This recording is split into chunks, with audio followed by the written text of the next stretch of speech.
So on today's episode, we're gonna make a keto Shamrock Shake, just like the ones from McDonald's, and we're gonna try to make it keto. So if you wanna see how I used all of this to make this, then keep on watching. So it's the month of March, so you know what that means. It means that McDonald's Shamrock Shakes are back. But the bad thing about them is that they have like a lot of sugar in them. My husband actually really likes the Shamrock Shake, so I was determined to go find one. So I went on Pinterest and I was like, okay, I need to find one. And all the ones that I found had a weird recipe ingredients. It had avocado, it had coconut flakes, it had cheese. And I'm like, I'm not trying to do all that. I want one that tastes exactly like the one from McDonald's, and I want a keto version of it. So I tried to reverse engineer it, and I was like, okay, how do you make a homemade Shamrock Shake? And it's actually just ice cream, half and half, and peppermint extract. So I was like, okay, so the only thing I have to actually figure out is how to make keto vanilla ice cream. I'm like, that's easy. So step number one is make vanilla ice cream.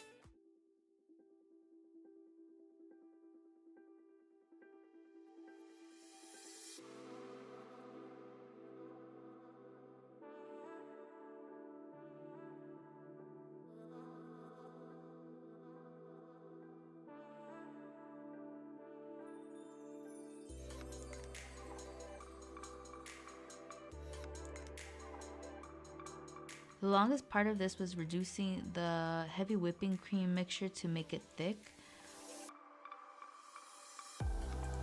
So according to the recipe, that if you don't have an ice cream maker, what they recommend is that you use MCT oil powder or the oil itself, because I guess it helps with getting the ice cream hard.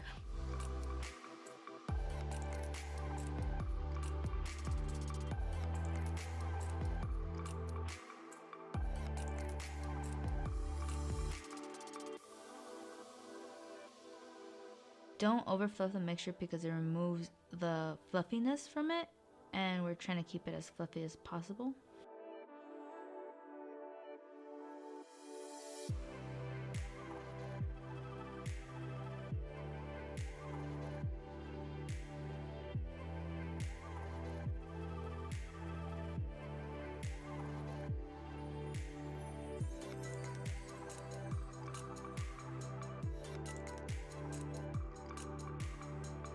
Don't use the food coloring I use because it actually has maltodextrin in it, and that's not one of the good sugars you should be ingesting if you're trying to be on keto. I actually bought it because I was on a low carb website and they had linked the one that they use, so I assumed they were using the right one, or one that's, you know, with the right sugars or whatever, and they didn't, so I should have checked next time. I also don't know what I was doing when I was making the mixture. All I know is that I was trying to aim for green, and I think it came out right.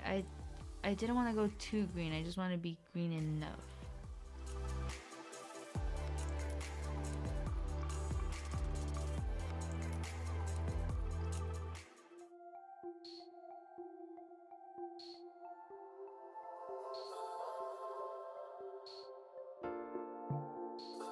So my review for this is, I've never had one, but I love anything vanilla based, so this tasted pretty good. It was really thick and it did remind me of a milkshake, so I really liked that. My husband said it was really good too. He loved it a lot. He actually likes Shamrock Shake. That vanilla ice cream recipe, I'm definitely gonna use that again. It only has 4 ingredients, so it's like, why not? Like, that's amazing. And it actually tastes better than Halo Top in my opinion.